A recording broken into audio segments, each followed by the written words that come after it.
Hello, and welcome back to Scoutcast. We are looking at Gameweek 18. You are joined, as always, by me, Andy, FPL Mode, and we are also joined by the Statsman, Seb. How's it going, Seb? I'm okay, thank you, man. Stats, man. Don't know about that, but Every week. I'm okay. I will fight off a little cough Yeah. during this, but otherwise, all good. Well, that's your new nickname now. You are the Statsman. That is what I'm going to call you every week. I haven't Please got a don't. nickname. There are many better people. I haven't got a nickname for Rich yet. So, Good. Rich, you can either come up with one for me now, or you can just say hello. It's up to you.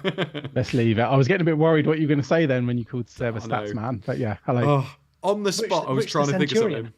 Oh, yeah. Could be that, couldn't it? Centurion's a hell of a nickname. Thank you so much for all the people that are in the chat for joining us this week. Obviously, FPL was back, and I'm not going to lie, it was a massive game week. A lot of points scored for some of us, and a lot of rank gained as well. And you will see when we go on to our next screen just how much our ranks have improved or not improved. Lots of decisions. I tell you what, Rich, I don't know whether you agree with me. Everybody was so worried about everybody's teams being so similar. Those little differences between people's teams made a hell of a difference this week, didn't they? There were some really tiny differences as well that made huge differences. But there wasn't many players that blanked. Yeah. So yeah, it was a weird week. I think it's not going to be that high scoring again for a while, but No. maybe I'm wrong. It was like a perfect storm of a week, wasn't it? Because a lot of big teams played teams that have been struggling, and it kind of looked like they were just more ready for the Premier League to start again, didn't it? It did. And I mean, you even had players like Sam Greenwood, get playing and getting an assist. It just seemed, it was brilliant. I mean, we did think it would be a high scoring game week, but to get the specific players everyone was buying as well. Yeah. That's what I think the anomaly is. You didn't get any weird goal scorers. You didn't get like Xhaka scoring or... Yeah. And some of our benches even went off, didn't they? Some of them did, yes. Yeah. We'll get to your screen in a minute, won't we, Rich? Seb, did you enjoy FPL being back? Yeah, sure. Why not? It was all. I mean, after like a month to prepare, if prepare's the right word, came around very quickly, didn't it? Like, was it like? I think I'd like to blame that, but I'm not sure I can for doing a bit poorly. Yeah. But I felt like despite having a month, I was still there at like 5 to 11, being like, oh, I'll just make this quick change. I was like, why am I doing this? Yeah. Why am I doing this?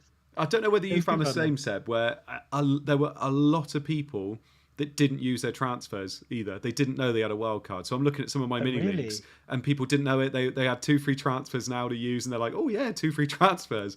And I could do 2 free transfers.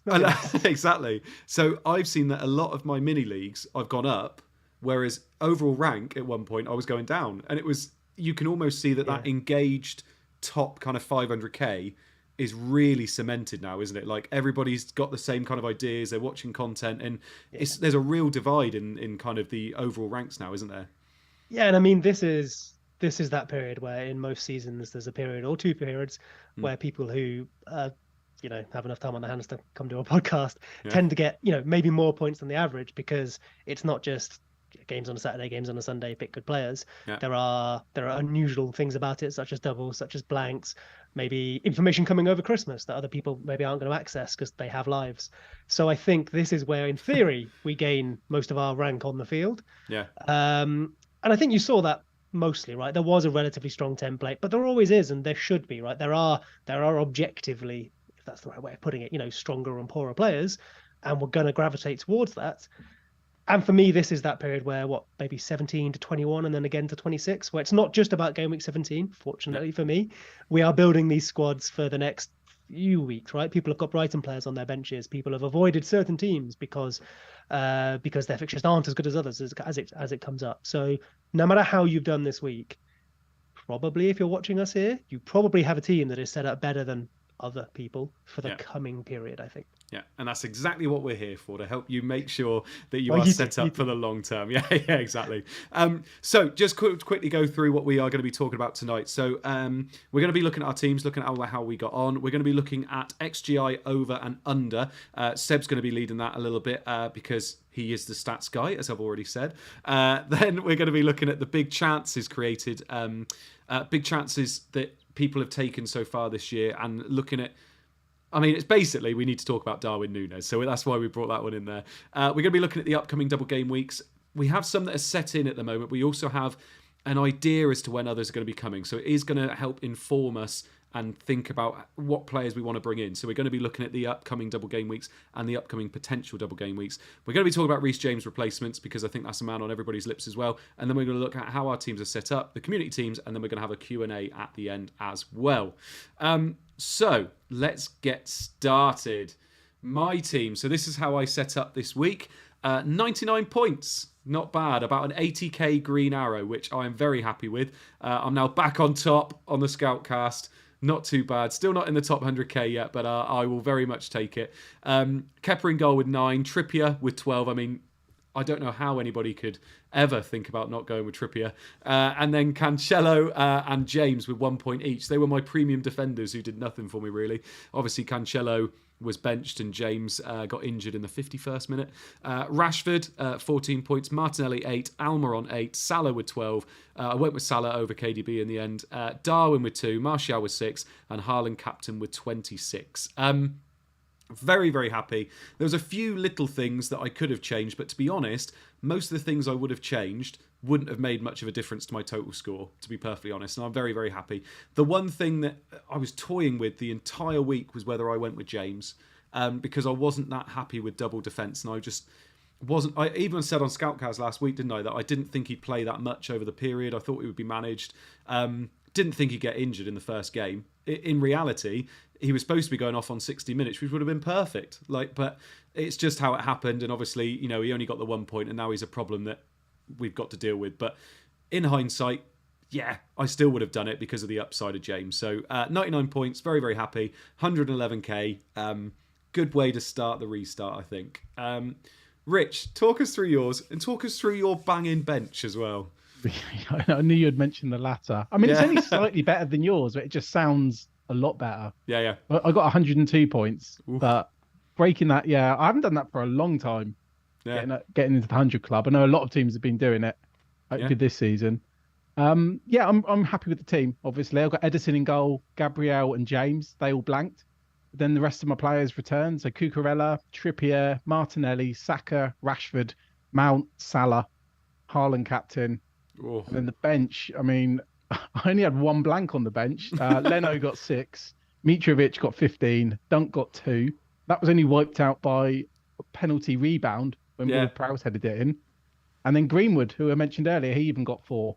So, I mean, to be honest, I'm really, really happy with my team. I made a late switch. I switched basically Cancelo for Mount, which meant I did Leno to Kepa. Mm-hmm.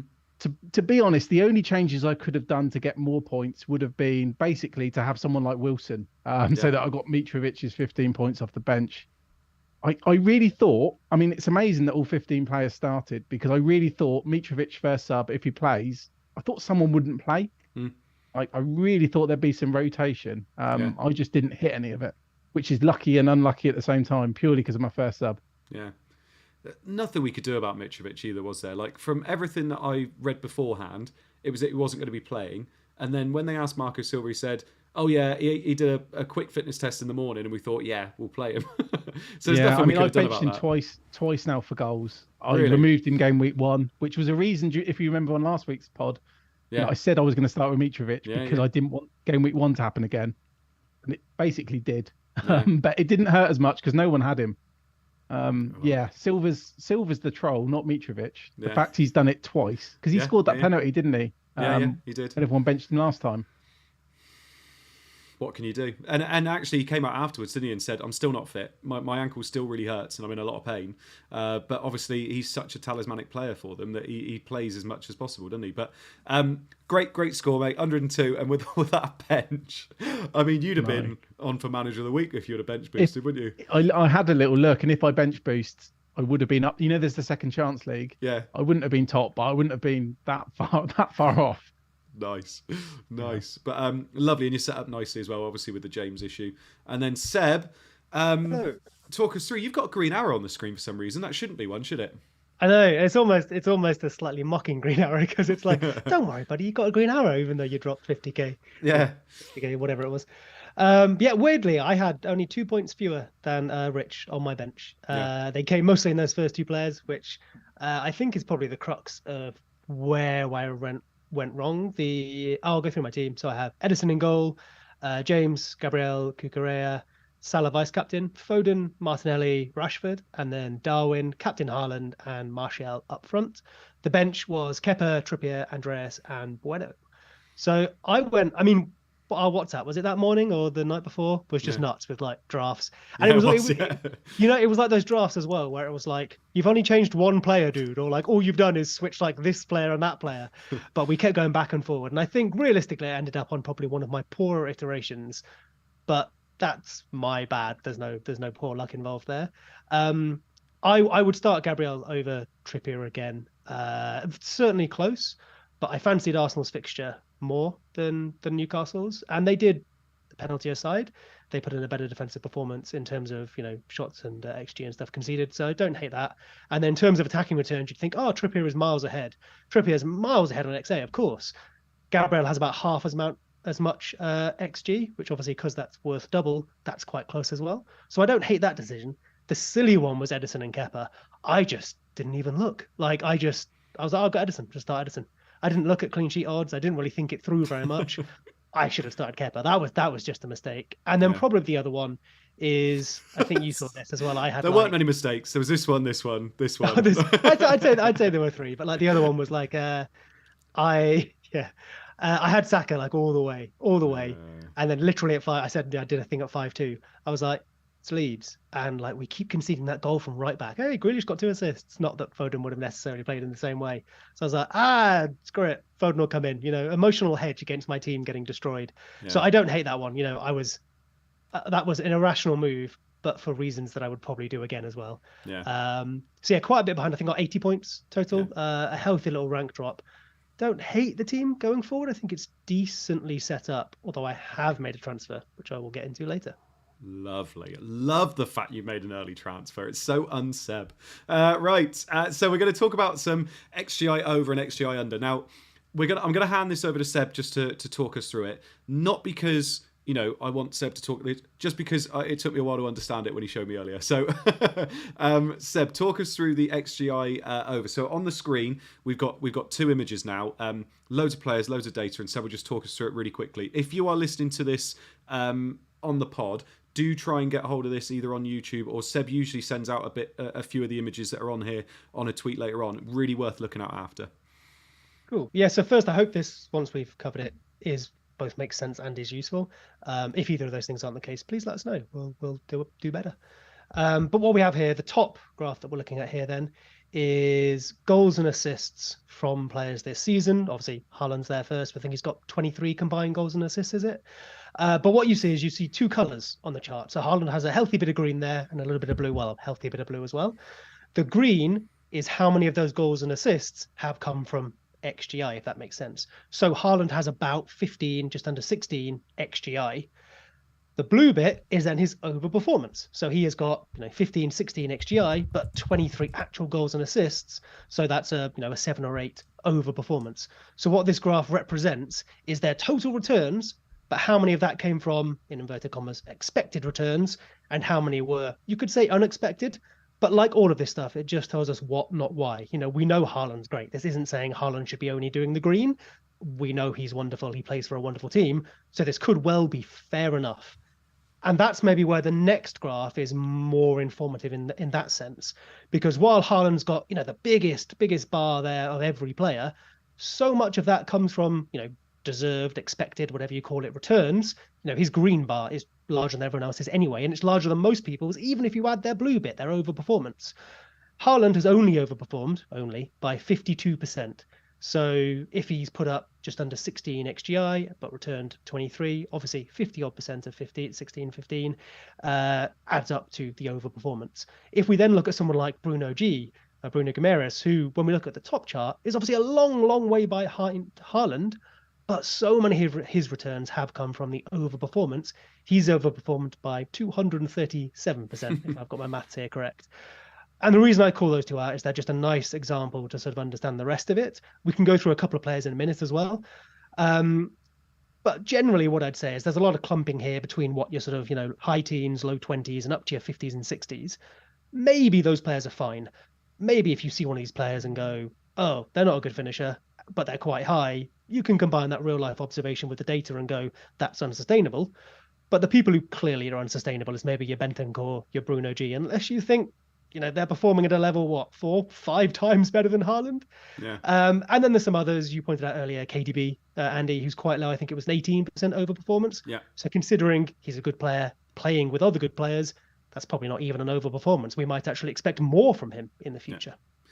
So if we try and pick this apart a little bit then. So Rich, if I start with you, bud, the thing that I quite like about this table is that it fills me with confidence about some of the players that I've been thinking about getting in anyway, if that makes sense, because their XGI over percentage is lowest, is some of the lowest on this table. So players like, Kane's only 25% over. So he's having a great season, but he's not overperforming based on what he's doing on the pitch and his XGI, is he? Someone like Kane, Odegaard is quite low as well. Really like that. Like I would have expected him to be maybe a little bit higher, but actually he's quite low. Rashford's low, KDB's low, Mitrovic is low, Robertson is fairly low. In terms of those players that we're happy with how they're performing, they're not overperforming too much, which ones of those kind of stand out to you? Yeah, I was quite surprised by this. I mean, I was thinking like players like Mitrovic. I mean, maybe that's because he's had a lot of penalties. I guess that could be the same as Kane. Yeah. I think several could correct me if I'm wrong here, but is it 0.76? Yeah, I think it was actually updated recently to slightly higher, I think. Okay. But, high 0.7, just low 0.8. So yeah. So scoring a penalty, you're going to be. He's had 4 penalties, scored 3, I think, Mitrovic, has he? Okay. Yeah, because he did miss one, didn't he? And Kane's had quite a few last week. Kane's had 3 and scored 2. Yeah. Okay, so maybe the penalties actually haven't had that much of an impact. It worries me with Mount as a Mount owner, because it's surprising because his stats have been quite bad, like this season anyway. So the fact he's overperforming, by 56%, that's kind of worrying with such low data. But I know this week his goal was like 0.08%, for example. There's not actually anything that shocking here. I mean, Almiron, we knew he was overperforming, but he's not overperforming that much more than Saka. So maybe that surprises me actually. But again, I'm sure Seb will say that it's a small sample size. Use that caveat. Well, 17 weeks. I mean, of course. So this is Gameweek 1 to 17. So of course, a bit of historical stuff helps here. Like we know, almost no matter what this told you about, say Harry Kane, you could go, well, I know he's a good finisher, so I'll add that context to whatever this tells me. We can do a similar thing with Haaland. Maybe Almiron a bit less so. So he was brilliant in the MLS, obviously, or MLS, apologies. And poorer at Newcastle at first, and has now maybe returned to the previous version of himself, or he hasn't because the league's harder. Who knows? Like I enjoy saying about this stuff, it tells us what, not necessarily why. The why is the fun bit. That's what we get to work out. Yeah. The big thing here as well, and this is like I guess maybe the framing bias. I've presented a list of players here. Every single one of these players is overperforming. Mm-hmm. If I recall, Salah isn't on here. He's only returned something like 0.7 more than he was expected so far. Everyone on here has returned, I think, 1.5, I think was the cutoff, or something like that, more than they were expected. So even if we look at this and we go, oh, so-and-so isn't overperforming too much relative to the other people here, they're still one of the top 20 overperformers in the league. Yeah. So it's important to dig a little deeper, but, we can't get 300 players up on here. So hopefully it gives a bit of information either way. Yeah. Using that point, it does put me off Foden a little bit, because obviously we saw last night he's got rotated again, and he is probably, when I look at these numbers, like Bruno G, I'm not interested anyway. Same with Bentancur, same with Xhaka, same with Bernardo. So really going down the list, Foden's the one that stands out of a player I possibly would go for. Then when you throw in the reduced minutes risk as well, it does make me quite cautious of him actually. Yeah, I think like an interesting way to look at this, and like you say with the minutes and stuff, is so we can maybe set Haaland aside because he's ridiculous. Yeah. He has the biggest green chunk, so even if he never overperformed, he's still winning. Yeah. But he also happens to be a brilliant finisher, and maybe he's getting fortunate, right? His level of returns is crazy. If we then look to like your Maddisons, your Fodens, you go, okay, that green chunk is actually middle of the pack, maybe a bit lower, but they appear quite high because they're adding a bit with the blue. Someone like Bruno G, you go, I can disregard him. If I ignored the blue, he's terrible, so he's massively overperforming. I need him to keep overperforming. Your Almirons, your Sakas, your Tony and Kane in particular. Tony and Kane, you'd go, sweet. I mean, as long as Tony keeps playing, I think they will keep returning points because the green bar is a healthy chunk of their returns. It's higher than most of the other people here, and they're adding a little bit on top, of course, but nothing stupid, especially in Kane's perspective, we'd always expect him to be adding a little bit on top because he's a quality finisher. So those ones would encourage me. And then, like you say, maybe Maddison's, maybe Foden, where you'd go, well, if they stop overperforming or go through overperforming, obviously is sometimes a troublesome word, but if they just go through a poor spell of form, their green isn't that much to hold them up. Are they really going to fall off? And I say this as someone who brought in Foden. This graph maybe shows why I shouldn't have brought in Foden, but I went with it for that emotional hedge. Yeah. So before we move on to the underperformer ones, two things I wanted to bring up, and I'll bring up one with you and probably one with Rich as well. Odegaard sticks out for me here. Like, he really does. He's performing so well, but he's not overperforming massively. He's just performing really well, and he's performing to the same standard, if not slightly less overperformance than Saka. I'm looking at trying to get 2 Arsenal players into my team at some point because they've got a potential double game week. Should we not just all be looking at Odegaard as our third Arsenal attacker? Because I watched him against West Ham. Absolutely brilliant. Like, he has genuinely stepped up such an incredible amount this season. And he got 2 assists. One of them was maybe fortunate. But he seems to be doing it really consistently. And he's matching Saka for almost 2 million less. So is Odegaard kind of a no-brainer that nobody's really thinking about? That's for you, Seb. Oh, for me, apologies. I thought you were going to Rich. No. Oh, speaking for me personally, I probably will go to Odegaard over Saka because I don't have Saka. And depending on how prices move in the next couple of weeks and what else I need to do, I probably would go there. And I don't feel too concerned by that. Saka, of course, has penalties, which should be reflected here a bit, but it's also like just a guaranteed drip feed, give or take, of points to come in the future. Whereas obviously Odegaard doesn't have that. And also, if I'm remembering correctly, Saka and Martinelli tend to take the corners from either side too. So most of Odegaard's will come from open play, which is great for him as a quality player, maybe a little less reliable from FPL, but you save nearly 2 million, 1.5 million on him. So yeah, I think I might go there. Yeah. What about you, Rich? Would you? You've already got Saka and Martinelli, haven't you? Sorry. Yeah, for me, I wouldn't. I've got 3 Arsenal already. But I mean, if I was picking from scratch, if they gave us another unlimited transfers, I think that one of the first names on my whole team, but all teams, would be Saka. Yeah. But I wouldn't. I don't think I could go without him with the penalties. Maybe it will get murky, if Martinelli takes one.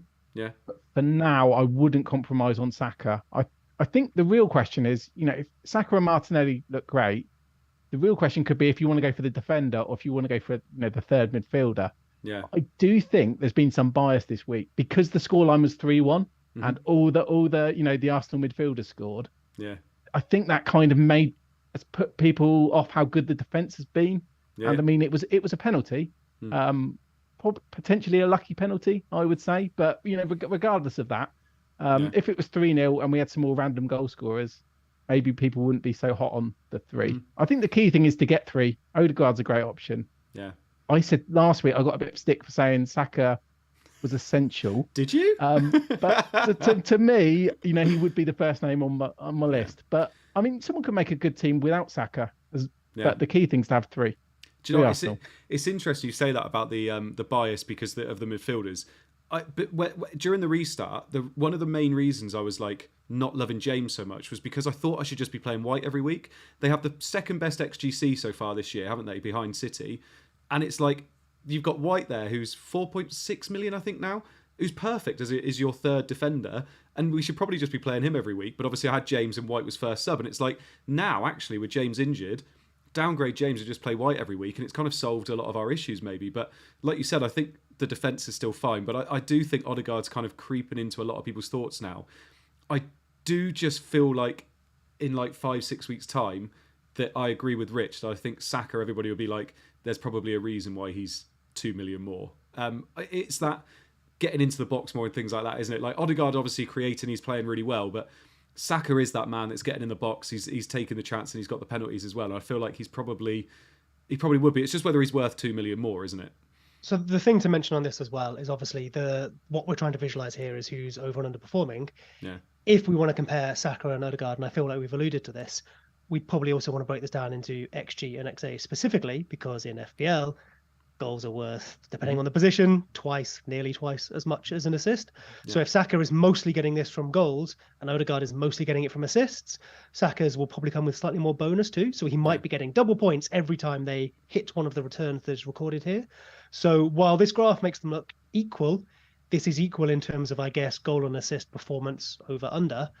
But if you want the FPL points, we would probably expect Saka to return more over the season because most of his, I guess, go have a look in the members area where this is from, will come from goals. Although I think at the moment, if I recall, Odegaard might just be edging it by a couple. I think you're right. I think you're right there, Seb. I think Odegaard was surprisingly high for XG. It was a much higher split than you picture him as a player. The point stands, but maybe not to these two players then. Yeah. Well, something else, I don't want to go off on too much of a tangent, but I feel like Saka's because Saka's 8 million, he's on penalties, for a top side, a team that are top of the league. I feel he's a lot more, it's harder to find an alternative. The reason I say that is the way Andy was just describing Ben White, it sounded like you could have been talking about Botman. I feel like they're both, so cheap, play for really good defenses. You feel like you want to play them every single week.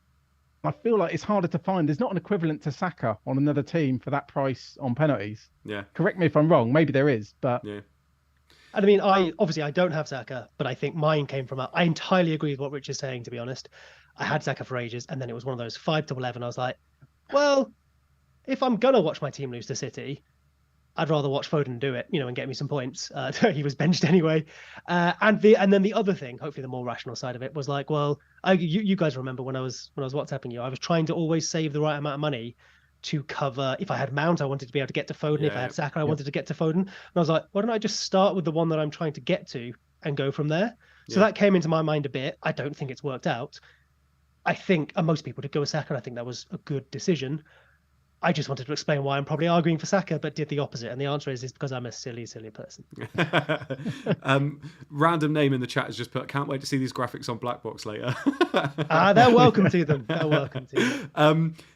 I mean, the thing is, it's such a weird season where there's such amazing value everywhere. Like, Almiron obviously is doing really well. Martinelli's still doing really well. You've got, like you just said, White, Botman. Trippier is still incredible value for what he's doing. The other player I wanted to talk about really quickly as well, because they could have a double game week in 20 or 21 or whatever it's going to be, is Rashford. Rich, in terms of Rashford, Man United, they're always such a hard team to invest in because they've always flattered to deceive, haven't they? They always seem to have so many false dawns. It is looking more positive this year. It's looking a bit more sustainable this year. And Rashford looks like he's in that form. I brought him in knowing I was probably going to take him out after 3 weeks because then in 20 and 21, the fixtures aren't very nice. But if there is a double game week in there as well, and considering how cheap he is too, he's another one. There's so many, it seems like a no-brainer again, doesn't it? It's starting to feel that way. It's annoying because I had this whole plan. So we're going to get onto doubles in a minute, aren't we? But there was this whole plan I had where I only wanted one Man United player because they've got basically they had 3 good games. 2 of them were incredible, and then they didn't, or they had a low chance at a double. It's now looking like they could have a double in game week 20. So it's going to be hard to sell him. I think a lot of people were planning on selling the Man United assets to get to players like Mitrovic. I was considering going Rashford to Andreas, and I know why Seb's laughing here. I'm sure we'll get to that as well. But the whole thing's flipped. If Man United did get this double in 20, which we'll get onto later, they become really, really desirable. I mean, it doesn't change the fact their fixtures get very, very bad. Well, actually, it wouldn't be that bad because they do recover again quite quickly. They do, yeah. So, after 21 is nice. It does show. I mean, there was a lot of players mispriced, and I think this week has reminded of that because there's so many bargains in all positions. Well, with these bargains, do you feel like after the double game weeks, after kind of 21, do you feel like we're edging towards premiums a little bit, like 3 premiums in our tip? Because there are so many incredible value players. Or do you feel like that would be a mistake if we started to edge towards that, Rich? It's hard because, I mean, if Haaland didn't exist, maybe we would be, but we're just captaining the one player. And I guess when you're going through these doubles and singles as well, it's good to have a strong bench because you can pivot to players quickly. You can bring in, like, I don't know, a Brighton defender, and then that's a bad example. You could bring in a Palace defender if they had a double and then just bench them until your wild card. Yeah. You can bring in bad players for 1 week, bench them for the rest of the, rest of the season and rotate the players. Yeah. And even the really, really cheap enablers.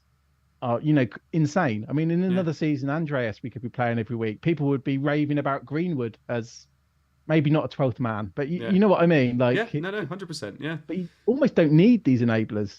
No, exactly. And it was Andreas that when we were doing the restart, I was like, do I really want him? And I can remember talking to you two before saying, like, how often am I going to play him? And, he feels like this essential player because he's cheap, but I'd never play him anyway. And it's a weird season. Like you said, I think it's now coming to the fore that a lot of players were priced badly. And now we're really starting to see that, especially when some people, their team value is ridiculous. Like, I was saying that I had 1.3 million in the bank. Some people had the same team as me and had 2.3 million in the bank. Like, team value is ridiculous. So it's almost like it's really hard to spend the money at the moment. But anyway, we're going on so many tangents here just by looking at this XGI over. No, it's fine. Seb, talk us through the XGI under table, also known as the Darwin Núñez table. Hey, so I've only got the one graph here rather than the one that shows combined goals and assists ahead, the one we had before, sorry, because obviously it's a bit less interesting for under. It also would have displayed weirdly, and as you can see, we've got a lot of 100% in there. Most of that, for example, I think Stupnian was one of them, I think, off the top of my head, or at least should be around there somewhere. Yeah, he's 100% cool. That's because he was expected to return something like 1.9 XG XA and hasn't got any actual returns. So he's underperformed by 100%. But all he has to do is get an assist next match from no matter what XA, and he'll probably cut that to about 50%.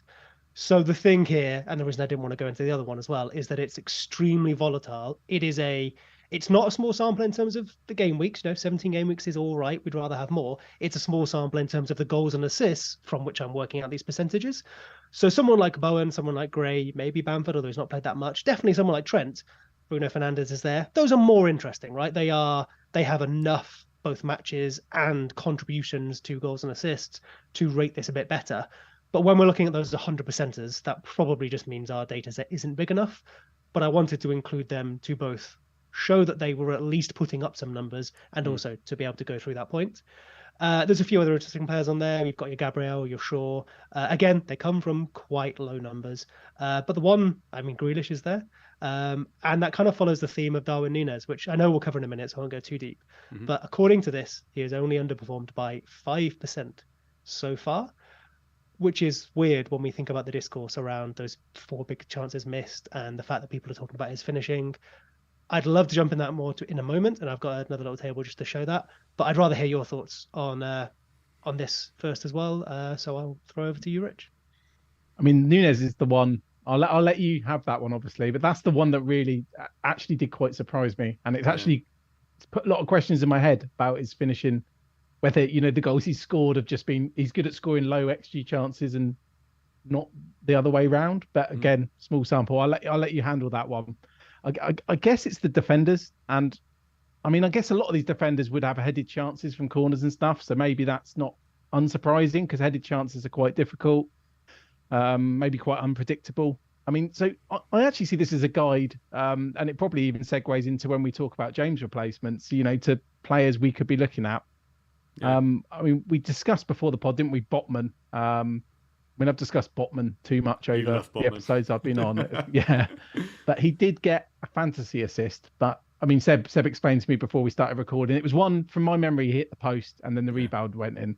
So that's why he shows as basically not getting an attacking return. Yeah. So on that, this is from the Scout members area, we have Opta assists, which are the assists in. We talk about outside of fantasy football, which is effectively, obviously, the last person to have passed the ball before a goal is scored. And then, of course, XG makes sense, comes from the shots and goals. The thing we have in fantasy, though, is these fantasy assists, which usually are like shot rebounds. So if you take a shot, it hits the post or it hits the goalkeeper and someone scores the direct tap in. In real life, that is not an assist. In fantasy, it is an assist.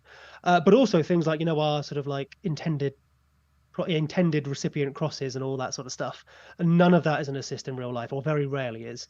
Whereas in fantasy, we try and give more assists than fewer, I think, most of the time.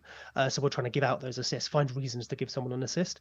Winning a penalty is an assist in fantasy, and it is not in real life, things like that. However, a lot of that, especially the shot rebounds, would also be covered under XG, obviously, because if you take a shot, it counts into your XG. So in graphs like this, it does muddy the water, but not too much. As ever, bigger sample, the better data you'll get. Yeah. It's also interesting. Just I guess one other thing I got from both of these actually, because we had Robertson as a slight overperformer. I was just about to mention this. Go on. Oh, were you? Yeah. Yeah, and obviously Trent's underperforming, so that's quite interesting as well. Because I know we discussed last week, is Trent going to be more nailed than Robertson? Yeah. We'll probably find out this weekend. A little bit whether Simicastle or whoever plays. Yeah. Well, only a little bit more information, but that's quite interesting as well. Yeah. That sways me a little bit more towards Trent because that's quite a big underperformance. See, I was going to ask you both about two players on here, and I think so. Rich, I'll go with you for this one then. So Trent massively underperforming. Robertson is overperforming. Surely, is it as simple as to say that's going to swap soon? Because we know Trent can be an absolutely devastating, fantasy asset. Or is it saying that something is changing this year and Robertson is becoming that focal point in terms of their wing play? I've heard that theory because of Darwin playing, etc. Yeah. I think if I had the decision to make, I'd go Trent still. I know last week when we were doing our drafts last week, I had Trent in my team. Yeah. I didn't go for it in the end. I think Trent might be better value than Darwin. Just because Darwin costs so much more. That again, that's another tangent. Yeah, I think I couldn't resist Trent. I really don't think I could. It's only a little bit more you get to Trent. I mean, Trent's cheaper than Cancelo now as well. Yeah. It's actually a bit ridiculous. I love the idea of Trent as that player that's going to be low owned and can get a haul. I love that idea. Yeah. And when you're looking for games, that's the kind of player you want to look at, isn't it? But in terms of how much he's underperforming, that only needs to change a little bit and he's going to be banging again, isn't he? So I quite like the look of him. And it doesn't seem like that long ago when you just used to instantly go for both of them in your team and you wouldn't even think about removing them. Well, start of the season, I had both of them. Oh, did you have both? Yeah. Start of the season with both. Yeah. Yeah, that was great. I think, that's an interesting, you alluded to. Oh, wait, so did I. Yeah. I think you alluded to it there, but I think an interesting thing here with all of this stuff is, 17 game weeks is all right. And I think in fantasy, we are constantly making decisions with not enough information, right? We look at the last 6 or we, in a minute, we're going to start trying to guess about doubles that we don't know about. We always want more information and we're trying to work with not quite enough. But I think here, you look at Trent, you look at Robbo, and the last 17 weeks, okay, they are the most recent, therefore the most recent tactical shifts and all that come into play. But what do you think carries more weight? 17 weeks or 38 in the season before? Another 38 in the season before that? No, like I say, you should probably allow that information to deteriorate over time and how much value you give it in your head. You should apply some recency bias because tactics change and, other teams get better. So last week's data is more valuable than a random piece of data 2 years ago. But, 70 odd pieces of data maybe is more valuable than 17 pieces of data.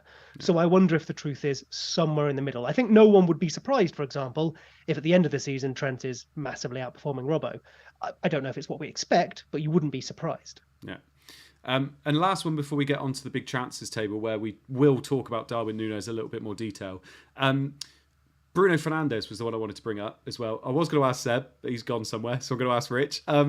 Bruno Fernandes has put out a tweet saying what's happened this season in terms of he's having an incredible season for United. I see that every week. He's brilliant, but he's not a fantasy asset anymore, is he?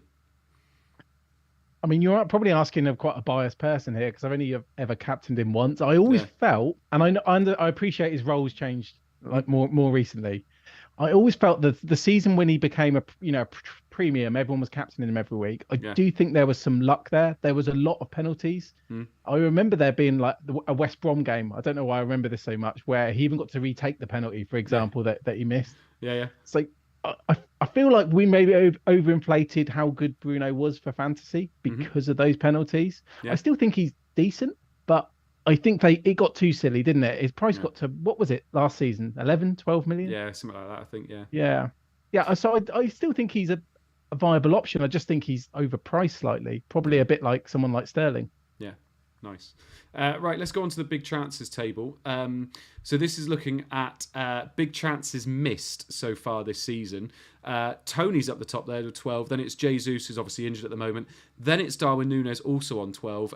Then Salah, Bamford, Watkins. Bamford up there, missing 9 big chances. You think how little he's played this season. Watkins, then Haaland, Callum Wilson, Mitrovic, Kane, Rashford, Martial. So Darwin Núñez, he is joint first in terms of how many big chances he's missed.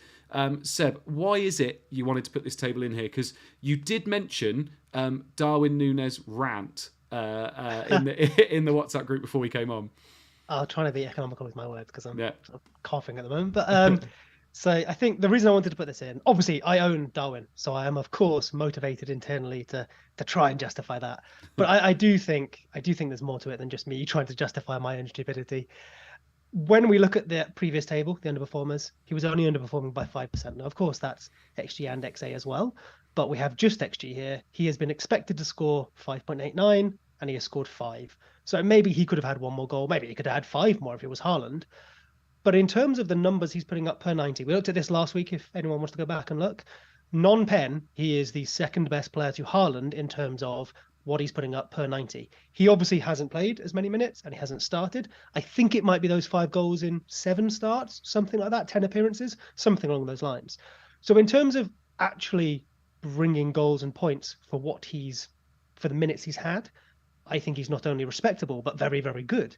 The thing, however, that keeps standing out to everyone is these big chances missed. He had 4 big chances missed the other night. And hey, some of those watching that, they really were big chances.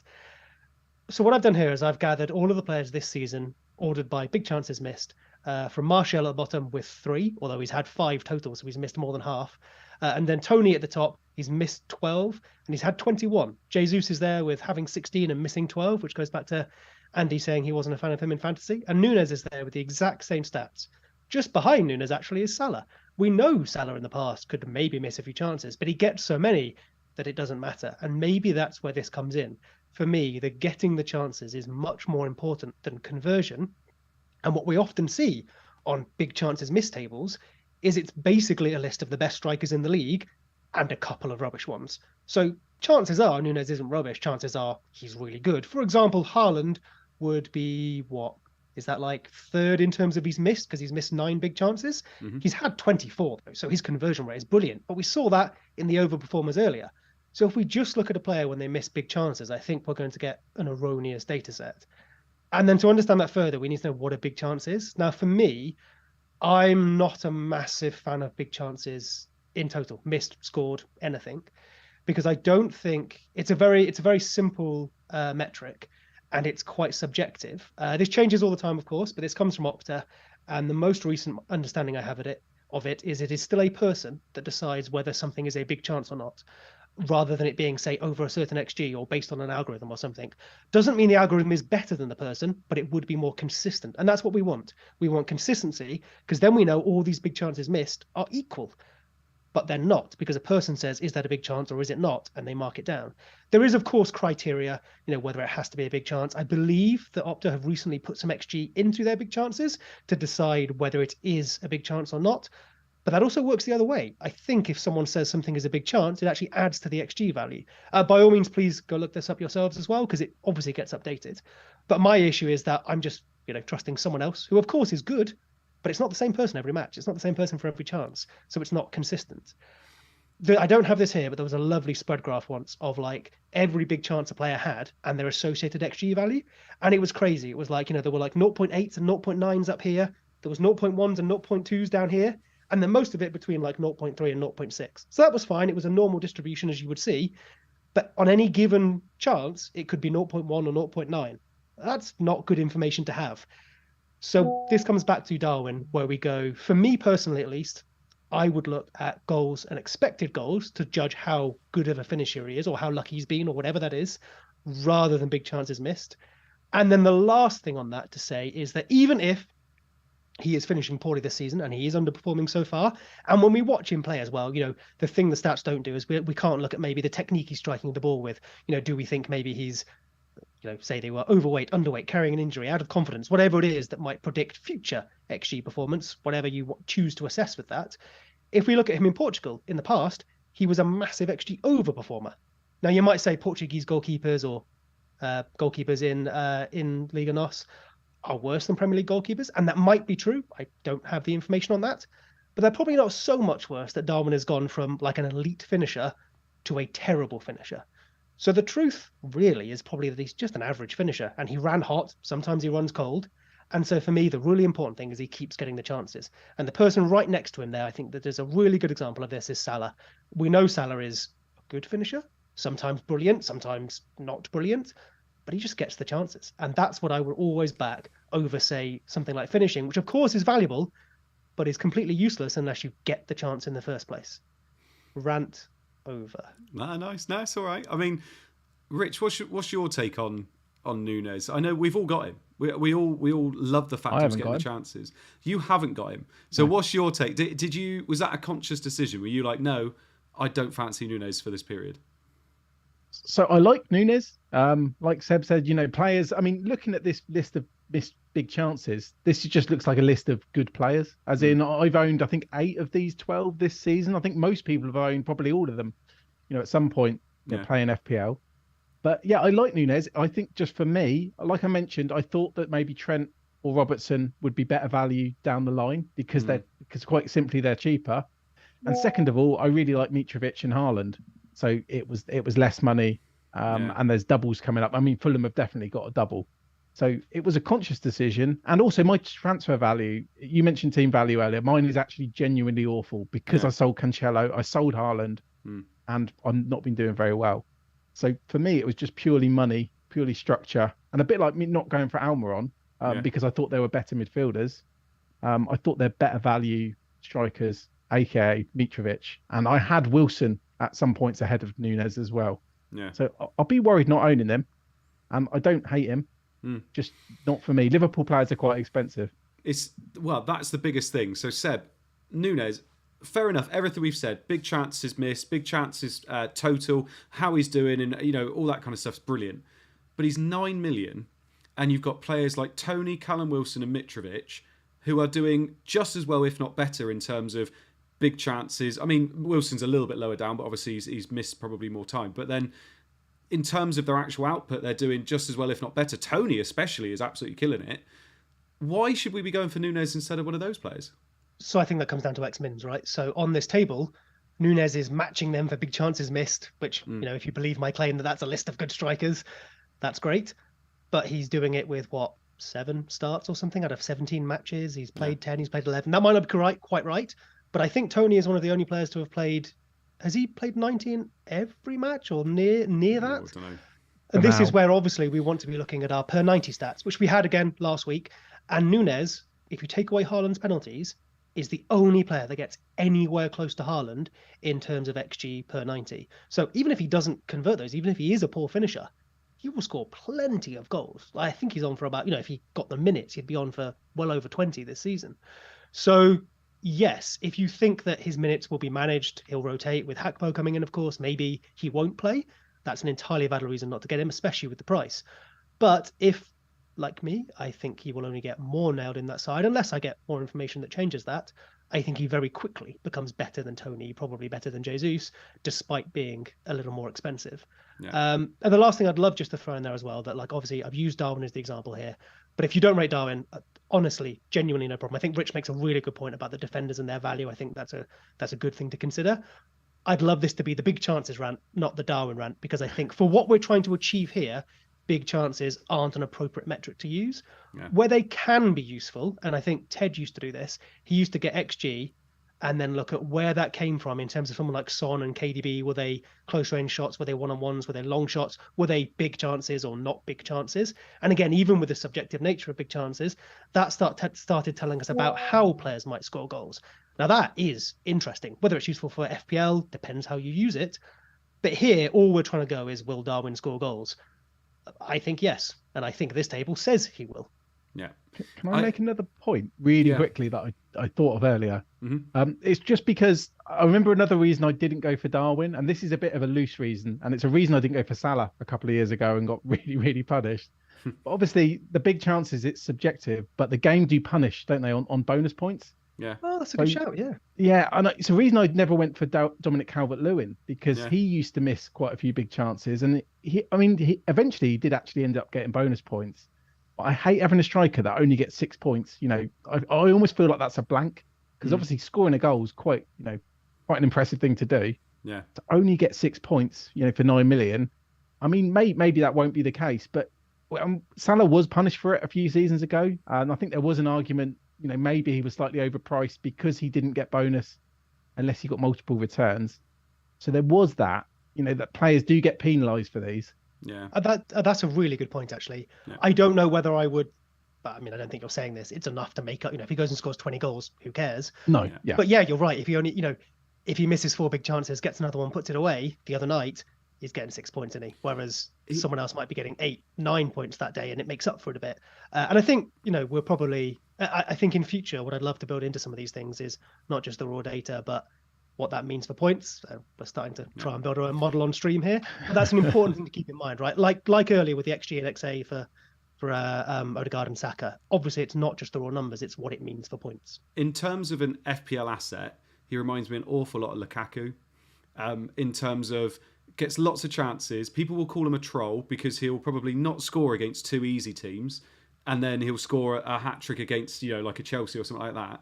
And you'll find him really hard to captain. Obviously, we've got Salah at the moment, so it's a bit different anyway. But if you didn't have Salah and you had Nunez, and Liverpool had a really nice fixture and Haaland didn't, you'd really find it hard to captain someone like Nunez. And I always used to remember that with Lukaku. Lukaku was always called a troll because he would always score. He scored loads of goals in a season, but trying to work out when he scored those goals was really hard. And it almost feels like the same with Nunez. But it'll be a great asset. It's just going to be frustrating to own him, I think. And for 9 million, that's the thing with him being 9 million, because you've got all those other strikers. But it's interesting. Let's go on to the doubles now. Rich, you're going to talk us through these doubles a little bit. We've got a lovely table here that kind of talks through the probabilities of these teams doubling, isn't it? So we've got some that are confirmed and we've got some that are possible, haven't we? Yeah, so the graphic that's going to be on screen is basically Mikel Topfam. You can find him on Twitter as well. He does a transfer algorithm, which is a model. It's brilliant. But basically, a lot of this is actually out of date now, based on a tweet that was sent earlier today by Ben Krellin, literally about an hour before. So I think it's worth reiterating what we definitely know is going to happen. Yeah. And there's definitely 2 doubles. So we've got Fulham against Chelsea, which we've mentioned a lot. That's going to be game week 19. So actually, it's only in a few days' time, because the game weeks are so, they're basically back to back to back. Yeah. So Fulham, Chelsea, that's confirmed. And then game week 23 is the next 100% one. That's Arsenal and Man City doubling. We do have this 70% chance of Man City against Tottenham in game week 20. That basically needs neither of those teams to draw in the FA Cup, because if they draw in the FA Cup, you have to play a replay. So then that won't go ahead in game week 20. So there's only 2 confirmed doubles. So definitely worth bearing that in mind. Now, it's definitely worth checking out Ben Krellin's Twitter. But basically, he tweeted on earlier today with something, I guess, that was unexpected based on the graphic we got on screen, which is that Man United's blank could move to game week 20 because maybe the Premier League will prioritise teams that are in Europe. They're double, do you mean? Sorry, what did I say? Not blank. Double. Oh, they're blank. No, yes. Apologies. Yeah, their double could go into 20. They could be given a double in 20, which basically could be Man United against Leeds, or it could be Man United against Palace. So it's just worth bearing in mind. I mean, it might not even happen. Ben's obviously speculating. But it's interesting, isn't it? I mean, I think the first thing we've got to do is basically concentrate on what you know is definitely going to happen. Yeah. And that's the Fulham and the Chelsea doubles, which I assume most people have prepared for slightly already with our unlimited transfers. Yeah. It's really tricky, isn't it? Because it's basically telling you which players to invest in, which players not to sell. And obviously, if United do get a double in 20, that is 2 more lovely fixtures followed by a potential double. And if one of them is Leeds or Crystal Palace, I mean, that's lovely, isn't it? Like, that's pretty nice. So you wouldn't want to be selling like a Martial at the moment, would you, basically? Would you, Seb? And what's that? Game week 21 is looking very, very popular in terms of doubles, isn't it? It's looking like that could be a real lots of teams doubling, which I was going to mention, by the way, Rich. Is that a potential time to play a chip, potentially, in 21? Could be? This is where it's annoying, because I learned all of this stuff, and Ben's tweet has basically changed everything. And game week 21 could be a lot less likely than the graphic is saying. So just for people, listening, there was a chance, according to Ben last week, of Arsenal having a double in 21, Chelsea having another double, Liverpool, Everton, Palace, Brighton, and then a smaller chance of United or Bournemouth. Mm-hmm. But now, based on what Ben said, we can basically ignore quite a lot of that. There's a lower chance that teams like Brighton are going to double in 21. Yeah. So we still wanted to discuss the doubles. We almost just got rid of this bit completely. Yeah. Because it's really up in the air. But you have to be aware, because like you said, this Man United thing, a lot of people were planning on keeping them till game week 19. Yeah. Man United players, and then selling them either, for doublers. So maybe they'd be selling someone like Rashford for Mount. But now that's not potentially going to be the case. You might want to keep the Man United players through. Yeah. So Martial to Mitrovic, then Mitrovic to Martial, that could become a thing. Yeah. But again, it's not guaranteed that Man United double. So it's a mess. I think what it shows is how precious transfers are. Yeah. That we can't just go, wasting them willy-nilly. And the time difference between these game weeks is so small as well at the moment, isn't it? Like, that's the other big thing. Like, you're bringing players in thinking, they could play the two, and it's someone like Martial. Like, I know we're obviously talking about Seb's done the move Martial to Mitrovic, but Mitrovic is far more likely to play those minutes in a double game week than someone like Martial is. So that's got to be taken into account as well. And I think you can use that last little column on the end of the table there, can't you, in terms of there are certain teams that will have double game weeks coming up soon. So for instance, Arsenal and Man City are very high up on that list. Chelsea are as well. You can with confidence bring those players in knowing they're going to have double game weeks at some point, so that's fine, isn't it? But it's those ones that are a little less definitely going to happen, that's brilliant English by the way, that are a little less probable, that it's kind of a bit of a risk to bring them in, isn't it? Maybe not a risk, but more of a, you're doing it based on assumptions and just hoping it works out, if that makes sense. I think so much of this is going to be on assumptions, and a lot of those assumptions are going to be based on other people's work, as in people who work out these percentages, because it's a bit of a minefield, to be honest. And that's why I'm saying I'm just going to be very, very careful with my transfers. You're going to have to speculate a little bit, because these doubles might not be announced until right at the last minute as well. I know Ben mentioned that the Man United double, for example, could get 11 days notice. Yeah. So, I mean, we could have if you rolled this week, we could have 2 free transfers and still not have any idea what's going on. I think there was one scenario where we would find out about, it might have been a game week that would occur about 4 days later or something. Like the deadline for it. We would find out like when the previous one had already passed, because of where FA Cup's fallen, because of doubles and stuff. So you'd have like 1 game week to prepare for that news. It has happened before as well, where literally the FPL deadline hits and then they go, and here's the double game weeks.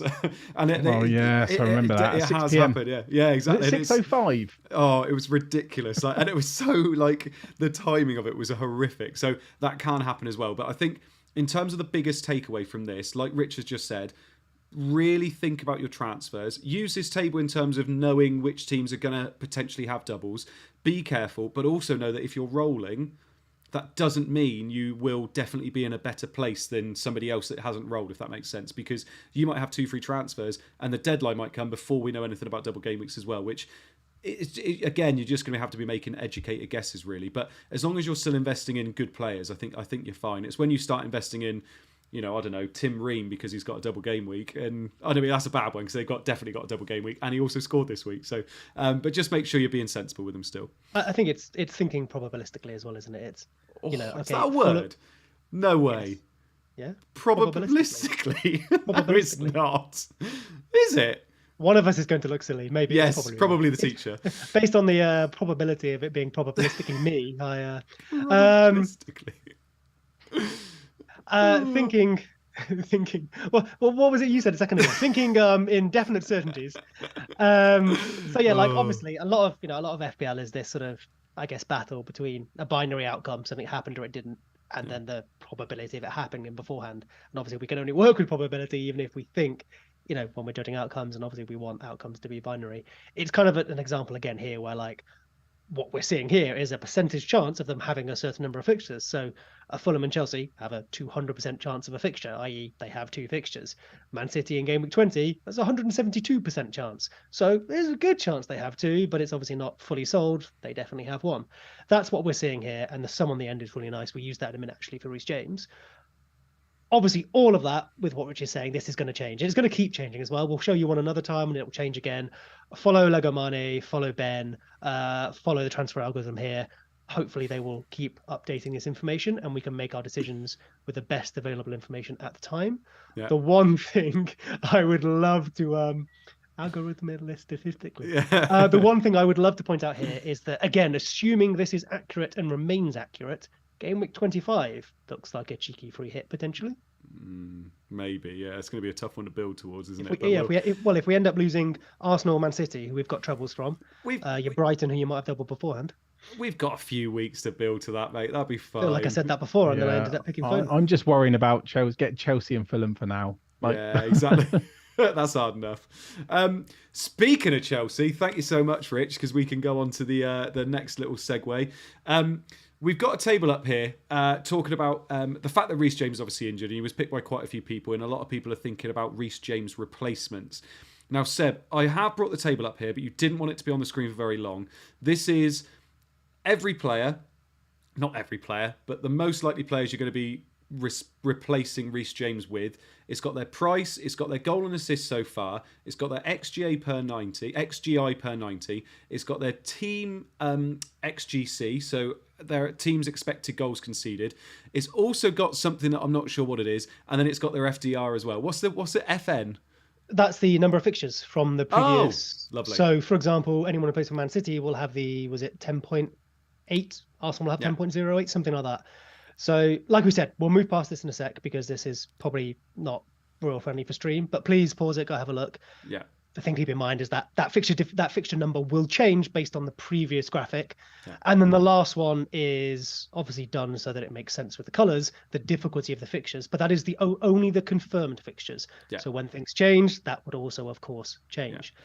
But what we've used this for is to build the next one, Andy. Exactly. So this table is all the raw data. And then what Seb's done is put this all onto a graph that I absolutely love. So all of those data points have now gone into lovely little columns for us. So we can actually try and talk about the different players in terms of all of that data all at once and who's better to pick from for a Reece James replacement. I was talking to Seb about this beforehand. What Seb said was that we basically started making a model, which is lovely. So I feel like a bit of an entrepreneur now. But it does. Do you think anyone else has thought of that? Do you think anyone else has thought of FPL models? No. This is a weekly thing for us.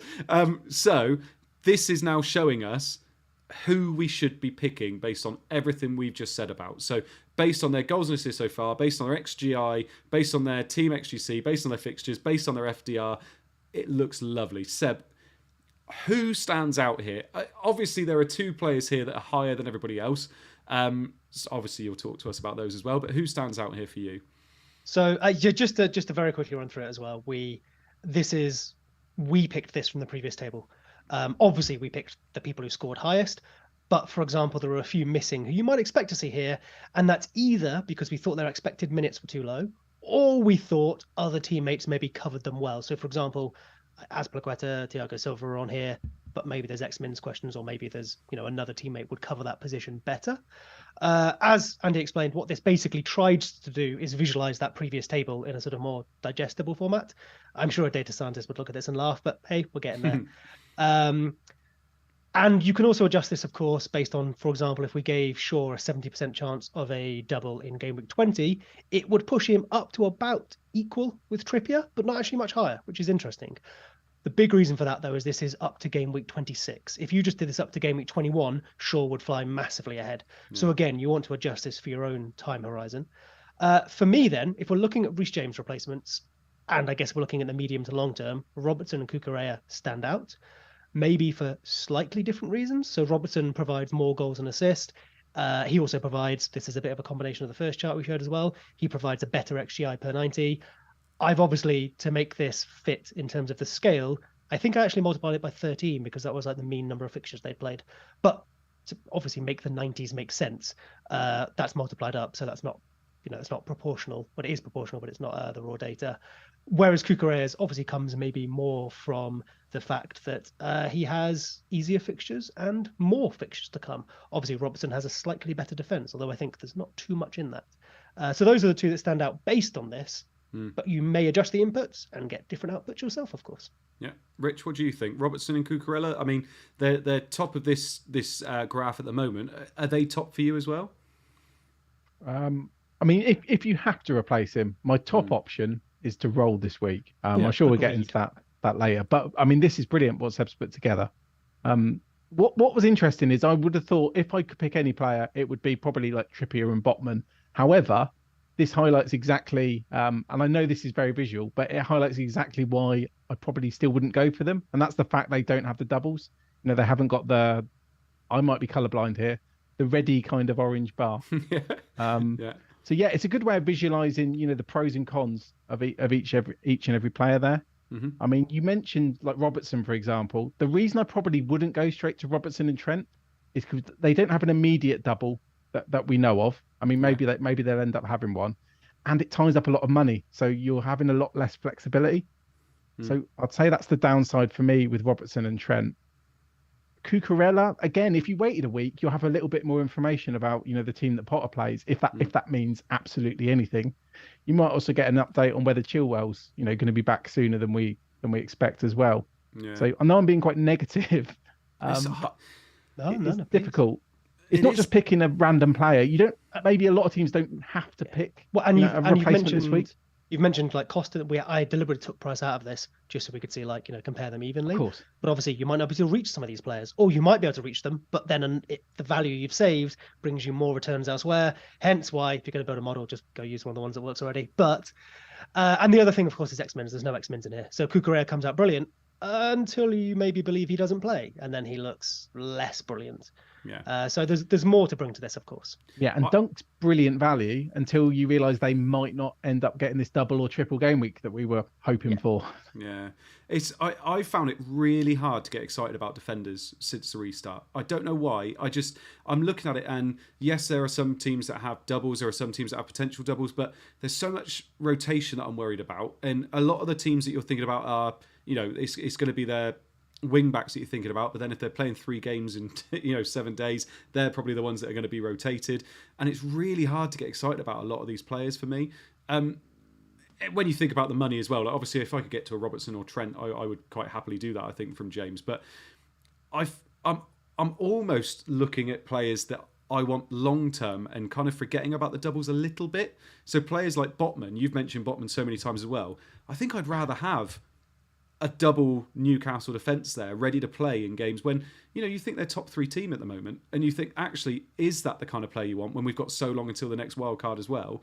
Shaw is also somebody that I've been looking at as well. I think Shaw is a really good option because if they do have that double in 20, that kind of, we were thinking about maybe benching him in 20 and 21 anyway. If they have that double in 20, you're not going to bench him then. So you're only going to bench him for 1 week, which is in 21 where they play City or Arsenal. I can't remember which one they play. And then it's lovely fixtures again after that. And so I think when I've been looking at these defenders and who I want to replace Reece James with, I've been thinking more long term than anything else. I know a lot of people have been talking about Estupiñán, but I think they've only kept 4 clean sheets this year, Brighton. So that puts me off him a little bit. And obviously he could be rotated a little bit as well. So it's really hard. Every time I look into this more and more, I find it harder and harder to pick a player. I mean, Seb, if we go back to you mentioned Robertson and Cucurella because they were the top ones there. Are they the ones you would replace Reece James with? Would it be Robertson or Cucurella? So, I mean, that's the thing. But like Rich said, I would probably roll. I'm not replacing Reece James this week, and I have Cucurella. I probably would go to another Chelsea player, although obviously the other options aren't as attractive because James really comes with the attacking threat that some of the others don't. So then I would say you're either rolling or probably trying to set yourself up. And again, something this doesn't represent is set yourself up for rotation through doubles. So whether you're bringing in a Shaw or a Brighton player or someone else because of how that forms your squad. One thing I think maybe this shows a little bit, and maybe the earlier table showed as well, is that while Trippier, for example, is a very attractive option, I think this shows, like in Mikel's table previously, their number of fixtures was right down the bottom. This shows why I think if anyone did go against Trippier, and I don't mean benching like me, I mean actually just not picking them, it probably wasn't as crazy as it seems, because despite him being brilliant in any given single game week, they have fewer game weeks to come and fewer of maybe really good quality to compensate for that. So going without maybe in favour of, Brighton and Chelsea and Arsenal and further City and Man United as well may make sense, even just in this period now where we have the doubles. One thing I do just need to shout out, so it's a chat are looking into, have noticed and I'll look into for me, is that obviously some of this, because the colours obviously aren't all aligned where they appear, there are probably some optical illusions with like some bars looking bigger than others when they shouldn't be. But one I need to double check is the team XGC as well. That should be inverted. So obviously a lower XGC should be good. But looking at some of those, it might not be. So I fixed it for like things like XGI and stuff. I just want to make sure that makes sense. So if anyone is looking at this again, please keep that in mind. But I did do it inverted, but I want to make sure it's carried over to what we've done here. So I was, because I was looking at Cucurella's, I was thinking, why is Chelsea's more than Arsenal when I know that? But it's of course it's the biggest worse, isn't it? So so I mean, so if I have got that input wrong, then we'll need to adjust this for this to make sense. Yeah, but some of them as well. There's some illusions like the green. The green is correct, but it looks weird in some places because obviously with it going into blue and brown, depending on where it is, it'll look bigger or larger. Bigger or larger? I've done an Andy. Larger or smaller. So just really, really quickly before we move on to the teams, Rich, if you were to say now, gun to your head, who is your Reece James replacement? If you could get to anybody, who would you replace him with? See, Seb's just highlighted, and you did as well, Andy, about the problems with Newcastle and why we didn't go. Not the problem. They're obviously a very good team, but them keeping a clean sheet against Leicester changed nothing. Yeah. They haven't got, any double game weeks coming up. And that's why no one started with Botman and Trippier. Mm-hmm. So while I always talk about Botman, I wouldn't go there. Obviously, the landscape's changing. I think I'd go Cucurella if I had to. Now, obviously, I already have Cucurella. But that's where I'd go. I think for the price, I wouldn't keep him long, and I'd probably plan to bench him or sell him quite shortly after. But great fixtures and a guaranteed double. Yeah. I think it's worth it. But I do prefer waiting. Yeah. Seb? So I had myself muted and was off playing with the graph. Like I said, I would roll. I'd be tempted by Shaw if we get confirmation, if you don't have him already, of this double. But for me, there are probably, assuming you have a bench, we all have a bench, and it's probably an Arsenal player, there's probably better use of the transfer right now, including rolling it. Yeah. I mean, if you weren't rolling, you really needed to swap James to somebody, I would get Shaw. Personally, I think two nice fixtures, and the fact that he could double, and then after 20 and 21 he's got lovely fixtures for a while then as well. I think it's a good short-term and long-term option to go with. I do really like that. If I didn't go there, I think I'd go really cheap, and I think I'd go to free up some funds for midfield or strikers as well, I think. But yeah, lovely stuff. Love that table, Seb. Right, let's move on to our teams then. So our bus teams. So my bus team is up on the screen now. I've got Kepa in goal, Trippier, Cancelo and White. Then I've got Rashford, Martinelli, Almiron and Salah with Darwin, Martial and Haaland up top. I do have James obviously on the bench. He's going to be out 3-4 weeks, which is not great because it's about 6 game weeks I think he's going to miss.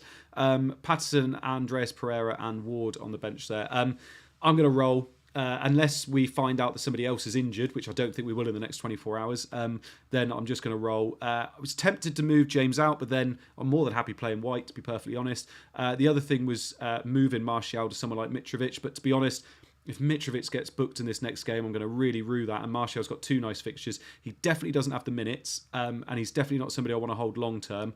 But I'm just gonna roll with this. More than happy with this team. To be honest, there's really not a lot I would do to this team to change it. I think Martial to Saka would probably be something that would make it really optimal for me. But apart from that, yeah, really, really happy. I am jealous of all you guys that now have a Chelsea attacking defender. But Cucurella maybe not as attacking as we want him to be. But to be honest, yeah, really, really happy. Seb, Rich, before we move on to Rich's team, anything urgent to add about my team? What about your captain? Captain is going to be Haaland. Yeah, so you wouldn't waver at all on going for Salah? No. To be honest, and I don't care. People are going to hate me, but I don't care. 197% EO. It's just ridiculous. And he got two goals. Like, I know it's Leeds. Leeds played really well first half as well. They really did play well. And he's just ridiculous. I can't... I was having this discussion today about when the double game week comes, do you just captain Haaland? Because he's still going to be 150, 160% own, EO, because people are still going to captain him, and people that forget about it are still going to have him as captain. And he's such an entrenched captain that you're never going to have enough people moving off him to kind of have him as a differential or under 100%. So, yeah, there's no way I'm going to be moving off him. Even in the double game week, I'm going to find it really hard. You've done it a couple of times. You have punted. I have. Or not punted. You've gone for Kane and stuff, Kane. and it's paid off. Yeah, I think I went Kane and that paid off, and I went Salah and that paid off, and then I didn't own it. Yeah, so it's the 2 times I've done it, it's worked, but the fixtures the way they are and everything, I'm not going to be moving off him yet. Definitely not. Yeah. Does it worry you benching Andreas? No, not really. No, fair enough. He scored 3 goals. He didn't get anything. He's only got 1 goal from. He's only got 1 attack and return from open play this year or something. So I'm not overly worried about that. Southampton's a nice fixture, but I don't know who I would bench. I can't bench any of those front 7. No, you can't. You're a bit like me with Mitrovic this week. Yeah. Big haul coming, mate.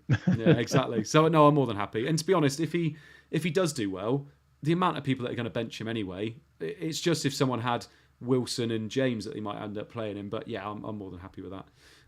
It looks good. It looks good. I think it's a no-brainer to roll for you. Yeah, I think so. And then two free transfers next week.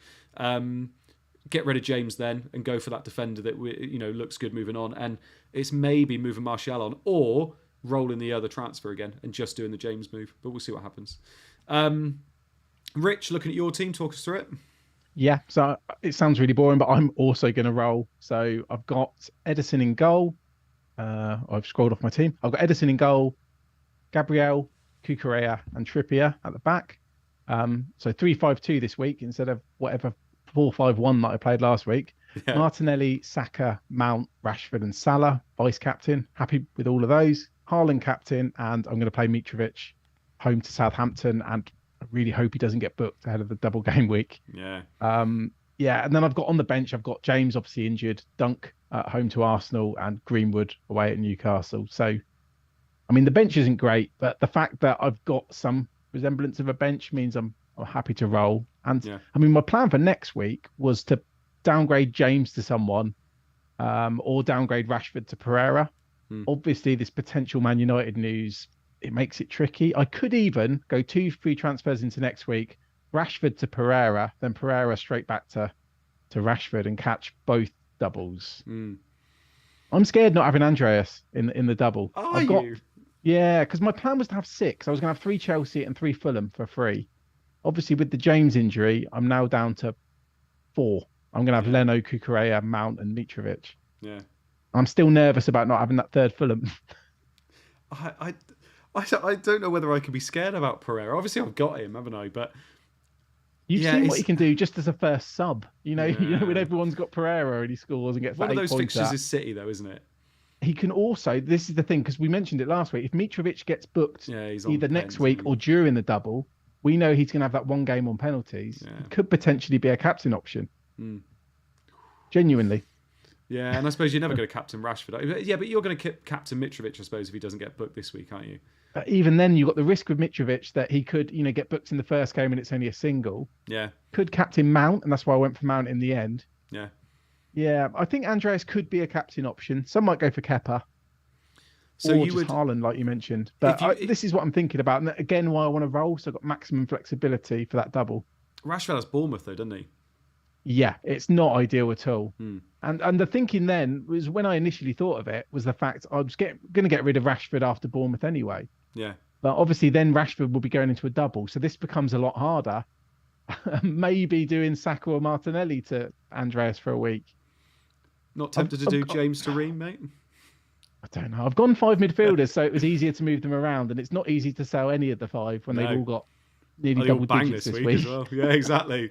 It's a lovely team. Really, really lovely team. And fair play Mount as well. Like, scored a lovely goal. And fair play to anybody that went Havertz as well. That was a lovely pick this week. Yes. Do you know what? I shut you down last week when you said about Havertz. Yeah. Who said about Havertz?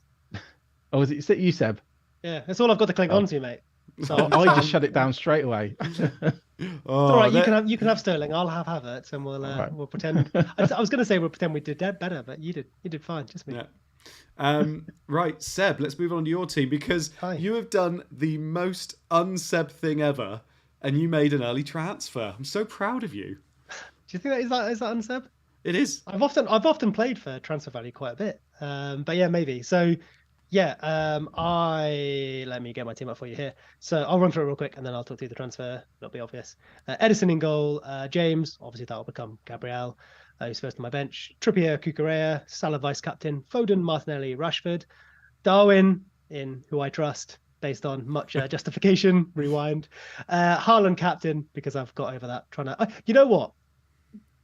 I reckon if there weren't all these doubles and stuff, there would be a week coming up, maybe 19, maybe not, where Salah would be a better captain, at least in my mind. And I've been wrong every time than Haaland. But we won't get that opportunity because of the doubles. So I have Haaland captain here. And I have Mitrovic over Martial. So I made that transfer because I do have a little plan, which admittedly would change, I think, if Man United do get this double. But wouldn't change too much because it would probably just be Shaw in, and I could reverse the Mitrovic to Martial move to get my triple Man United back. One of those would be City, so I don't know if I'm that stressed about having triple. But the reason I did it is Mitrovic went up. I needed that 0.1 to make two transfers in 3 weeks that I want to make to set myself up for the coming weeks. So I went ahead and did it. Obviously, Reece James got his injury, but I'm happy to play Gabriel. I'm happy to use transfer Reece James out later, or even hold on to him because the team should cover it for it satisfactorily. Lovely. Rich, can you explain why you're laughing?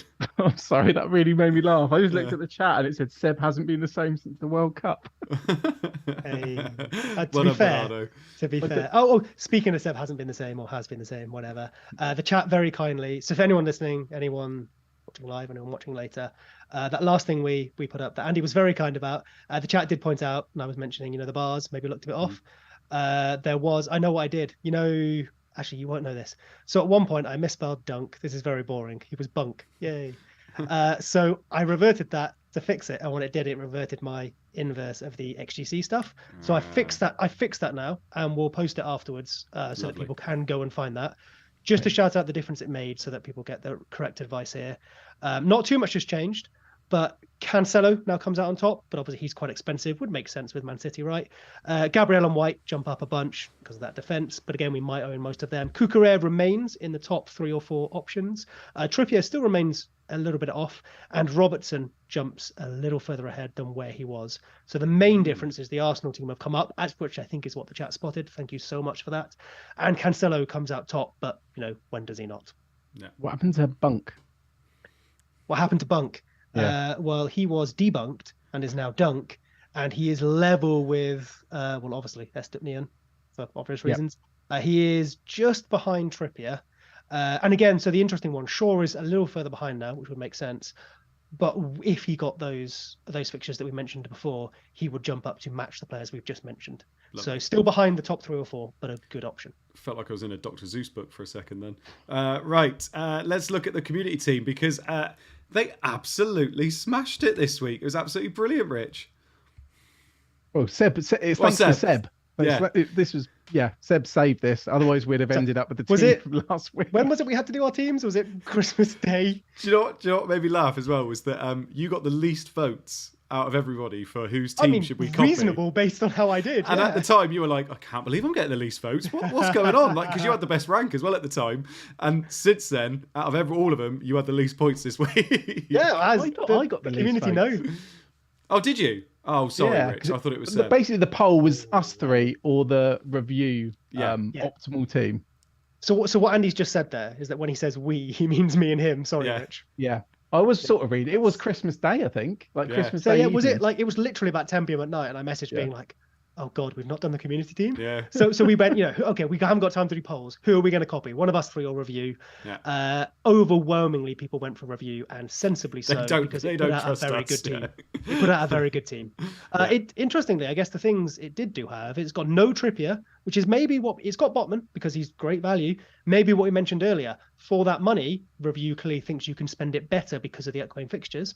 Yeah. And it went 3-5-2 with Greenwood on the bench as opposed to having 3 strikers, which I think we all had. Yeah, lovely stuff. So in terms of moves moving forward, also sorry, where is it, by the way? What's the overall rank for this one? Let me check it. So it started at 250 odd K. Yeah. And I would not be surprised if 240. Is it? No.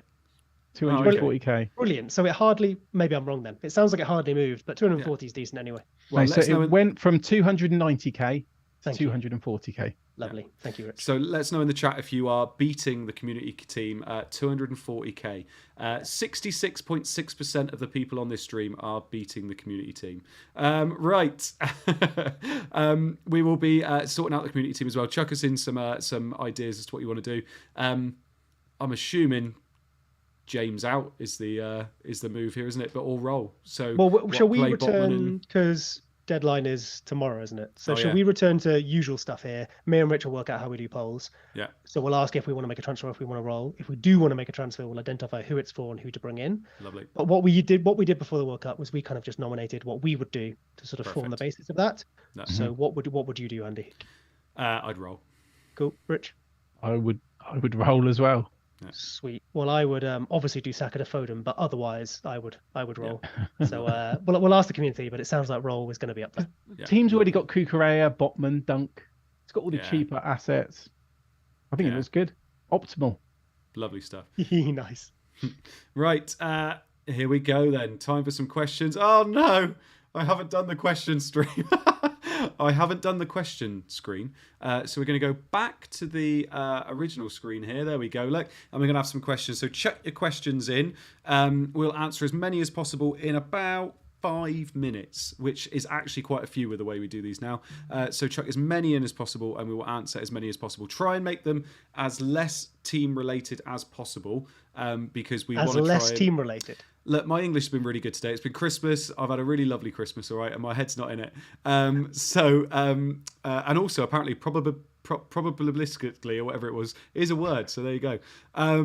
Whatever you just said probably isn't. Probabilistically is a word. And bunk is a word as well. Ben Allen says, Rich, I put Havertz in last week as could not afford Darwin. Is he a good shout to keep? Go. Yeah, he's going to have a double, isn't he? So, yeah, let's see what happens. Lovely. Seb? Yeah, outcome bias. But also, it was a good shout. Yeah. Hugo says, is it worth starting Perot in replacement of James from the bench, or do I get Shaw in? What do you think, Seb? Get Shaw, but maybe wait on doubles news. Yeah. And Rich? Perot, I'm just checking Southampton's fixture away at Fulham. It's not great. But then we did discuss his stats last week, so I'd play him. I'm in favour of rolling where you can, so I'd risk it. He's not going to get -2 again. No, it's a tough one. Like Southampton look not good. So yeah, it's a tough one. But like Rich said, I mean, he's going to get you 1 or 2 points, which is rolling better.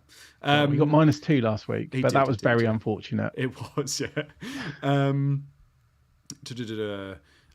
Oladipupo says Mount versus Martinelli over the next 2 weeks. Rich, stop that.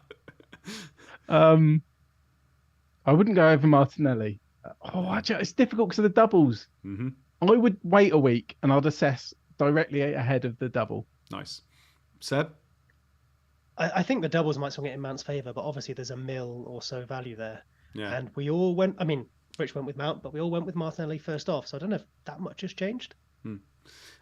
Seb, Michael Scott says, Saka to Mount in 19 to captain for the double. Would you do Saka to Mount so you could captain Mount?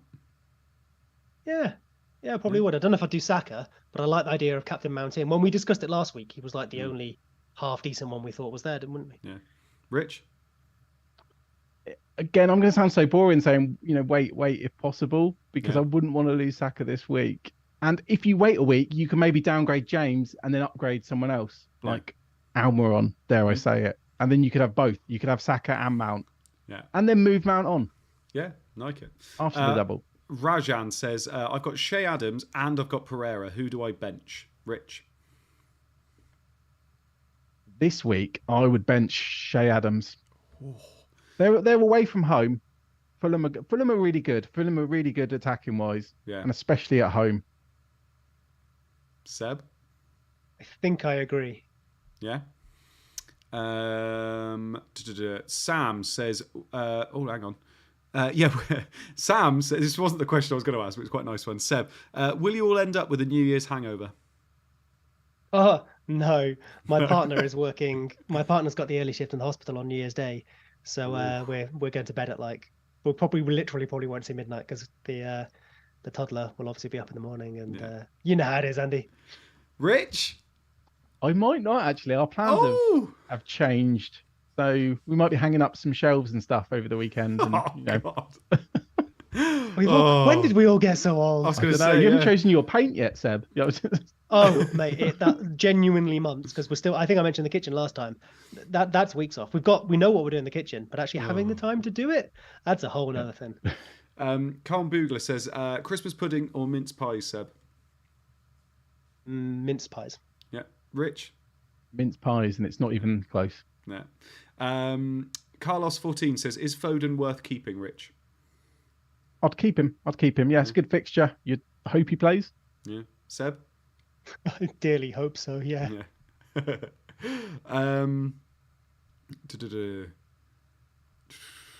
Othmain says, do I play Kepa or Edison this week, Seb? Don't ask Seb. Yeah, don't ask Seb. I think Edison probably edges it this week, Everton at home versus Forest away, but you'd hope for a clean sheet from both. And yeah, probably do the opposite of what I did, because I didn't think about it last week and got it wrong. Rich? It was very close last week. I think it's more clear for Edison this week. Yeah. FPL Rover says, is Azpilicueta a consideration as a James replacement, Rich? Do you know what? I did consider it, but he's quite old. He's quite old. Well, he's probably younger than me, actually. Actually, definitely. He definitely is. Well, I just mean they've got a lot of games, haven't they? In that double, they've got do you remember we were talking about the FA Cup game in between and stuff? So I probably wouldn't risk it. There's even talk of them signing someone. Whether it will affect the double, I don't think so. But no, I wouldn't. Yeah. Seb? So I think it comes down to how you think Chelsea will shape up, because if they stay with the four at the back, Azpilicueta's probably the right back. Chalobah can play there, I think. If they go to a 3, then you've got Sterling, Loftus-Cheek, maybe Pulisic. You've got other people who can fill that position. So I would probably say no. I think you've got better bets in your likes of Cucurella. Yeah. But it probably depends on your assessment of their shape. Yeah, lovely. And last one 33. from... Oh, it's 33. It's my age. 33. That's quite young, actually. Yeah. Thank you. Yeah. Thank you, Rich. And last question from FPL Spartan says, so for you all, but individually, who out of... Oh, God, it's gone. Who out of all your Scoutcast hosts would you give your last Rolo to? So, Rich, who would you give your last Rolo to out of us three? Well, out of me and Seb, basically. I wouldn't give it to Seb because I don't think Seb would eat a Rolo, so I'll give it to you, Andy. Oh, thank you. Am I correct? Oh, yeah. Well, yeah, I guess, unless you can find vegan ones. Yeah, if you know where vegan ones are, send them my way. Because I love how it was nothing to do with me. No qualities to do with me as a person, just because Seb wouldn't like one. Seb, who would you give it to? Well, I guess I'm giving it to Rich because he's just given one to you. So I'll replace his Rolo. And then Andy, that means you step in. And... Well, funnily enough, I was going to say because Seb sets up most of the stream now, I'm going to give mine to Seb. So there we go. We all end up with a Rolo. But then I give it to Rich, and so you know. There you go. But I give it to you. It's all just a virtuous cycle of you getting more Rolos, is what this is. Never exactly. Oh, lovely stuff. Right. Thank you so much for everybody that has joined us in the chat tonight. We had over 600 people at one point, which is absolutely fantastic. So thank you very much. We hope you've enjoyed it. And remember, the turnover on game weeks at the moment is massive, so make sure you keep it up. I don't think there's going to be a Scoutcast before game week 19 because we just cannot fit it in. I know I'm doing a members only stream with Mark before game week 19, but I don't think we can fit in another one before the last fixture and before the next one kicks off. So we do apologise for that, but obviously this is always what happens over Christmas time. Seb, thank you so much for joining us tonight. I hope you enjoyed yourself. Well, thank you very much, mate. Yes, I did. Yeah. And Rich, hope you enjoyed yourself as well. Yeah, thank you. And I decided I'd like to be called Centurion. I'm not calling you that now. That means you've got to score over 100 every week. Every week you score over 100, we will call you Centurion for, what do you reckon, like the following couple of weeks? Just so, you can hit it with a 50% success rate. Imagine how small time we'd sound as well. Like, Rich the Centurion because he got over 100 one week. He's over 500,000 in the world. Centurion, exactly. Lovely. Right. Thanks so much. Enjoy your New Year's because we won't be speaking to you before then on the Scoutcast. And good luck. I hope your arrows are green moving forward. Bye-bye.